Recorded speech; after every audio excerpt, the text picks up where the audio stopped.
This group does not at all agree with my vision of an American society, and various possible responses were available. And of the people in this group who were given this statement, these are the percentage who agreed with it relative to various groups. 7.6% of Americans said that Jews do not at all agree with their vision of an American society. 12.5% recent immigrants. 13.5% conservative Christians. 20% thought Hispanics did not agree with their vision of U.S. society. Homosexuals. 22.6% Muslims. 26.3%.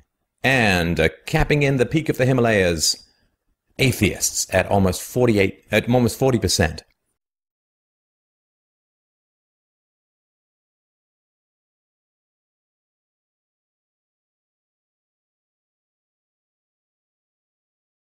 Says, I'm new to being a true Christian, and my fiance of 4 years has been with me through every step of my journey, but he hasn't always agreed with me because he's an atheist. What I think we need is a good middle ground. How do you think we can interact with each other peacefully when it comes to spiritual matters?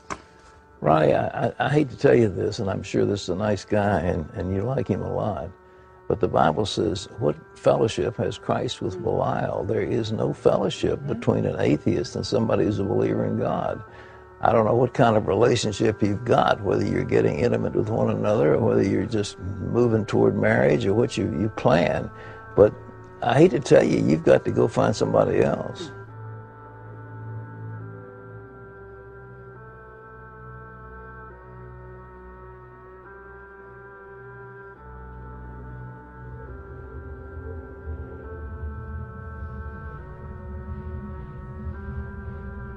You know, let them make fools of themselves in the public square and say a prayer for them. Yeah, but Michelle, if you let them do that, then over time they will have the control. That's my point. If you don't stand up and fight for it, it might just disappear. I'm talking about Christianity. Yeah, that's true. But I think there's also, you know, an alternate view, which is you treat these people like trolls.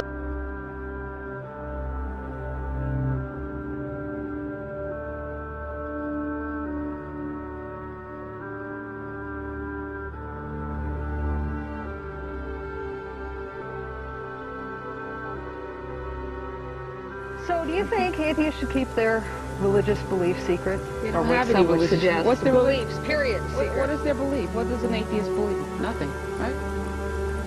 I think this is such a ridiculous story. For his child, the child doesn't know what's going on, to try and get under God taken out of the Pledge of Allegiance. They are on the attack, and it's obnoxious, and they do need to shut up. Yeah.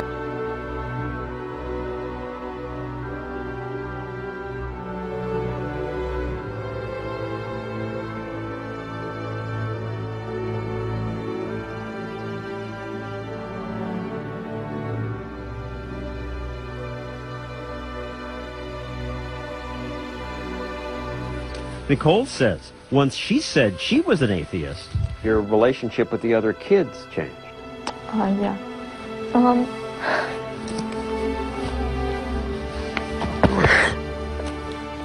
It's hard to talk about. It's all right. I remember till I could cry.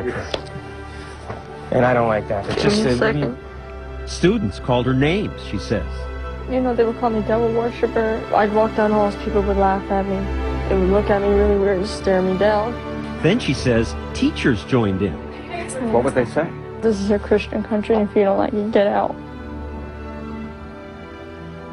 when the kids hear a teacher say when she goes to the bathroom, I hate that girl, what are you telling the kids at the school? That's a gang, man. Religious gang.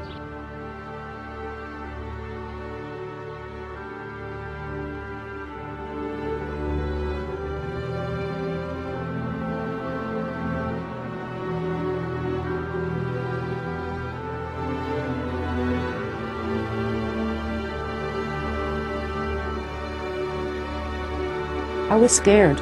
I was beyond upset. I have never experienced such anger and hatred. This couple, we're calling them John and Jane Smith, are so afraid they asked us not to identify them. 2 years ago, they say the small Mississippi town where they lived turned against them after they complained to the principal of their son's public elementary school about class time devoted to Bible study and prayer. We were like pariahs. Nobody would speak to us. Nobody would let their children play with my son. The Smith story made local headlines when it was revealed that they were atheists. And soon after, tensions at the school escalated. We were absolutely isolated. People would drive by the house, park in front of our house, and stare like we were in a zoo. Eventually, they left town altogether. Seems like a nice place to live. We've got a nice place to raise them. And while some atheists try to hide their secular views, Gene and Mike Rice are atheists who've spoken out.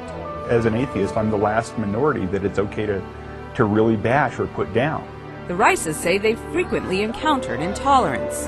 We're regularly told that we're going to hell, that we're sending our children to hell. In the last town they lived, Jean Rice says soon after confiding her atheism to a friend, her landlord told the Rices they would have to move. Within a few days of my telling her that we are atheists, I started hearing from other people, "Oh, are you atheist?" And it was quite shocking.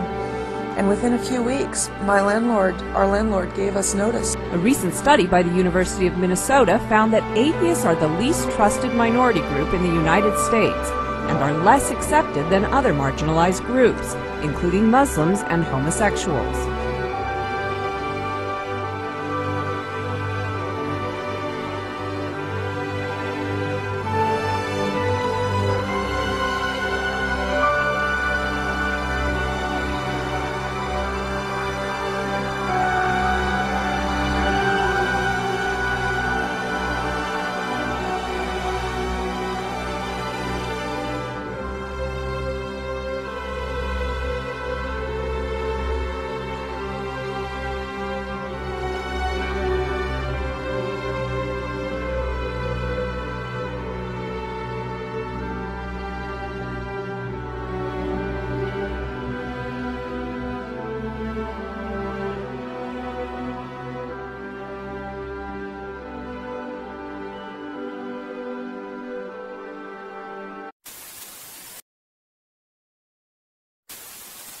You say in the book that you wouldn't go out with a woman. I guess a woman should not go out with a man who doesn't believe in God. No, I mean, why would you? Well, do you believe that only people who are religious are ethical and moral? No, I just believe if you don't believe in God, then where's your moral barometer? That's just me talking. I understand. You can believe what you want to believe, yeah. But if you're an atheist, you're basing your goodness and morality on what? I mean, but what is an atheist? I don't really get into that. You know, when I've talked to people all the time, I'm an atheist. I just walk away. I don't know what to say to you. You know, well, an atheist is someone who doesn't quite believe that there is somebody out there, some God out there. Well, then to me, you're an idiot. Believers view atheists as untrustworthy, as rapists, incredibly, Lewis. This is an unbelievable new study done by Gallup, and we always trust Gallup, Lewis, that religious people distrust the world's estimated 500 million atheists as much as they distrust rapists. It's incredible. Yeah, look, I'm friendly with a number of atheists, and some of them are awfully good company, pleasure to sit down and have a beer with. But I tell them directly, I do believe that atheists are parasites, in the sense they're benefiting from everything that religious culture has built in America, but they're doing nothing to add energy into the system.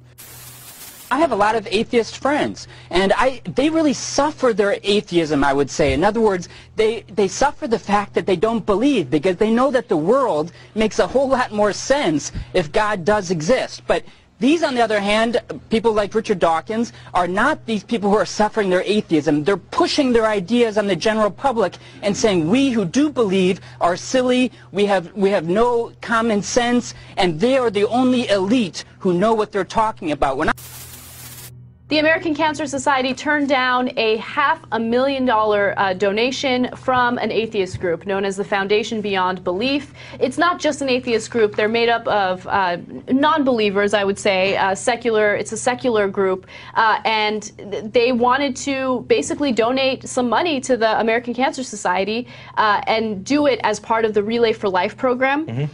And, you know, initially the American Cancer Society was all for it, and then all of a sudden they're like, yeah, we don't want to name you guys in the ballot. Like, they have like a program that names all the donors. Mm-hmm. They're like, so sorry, we're not going to take the money.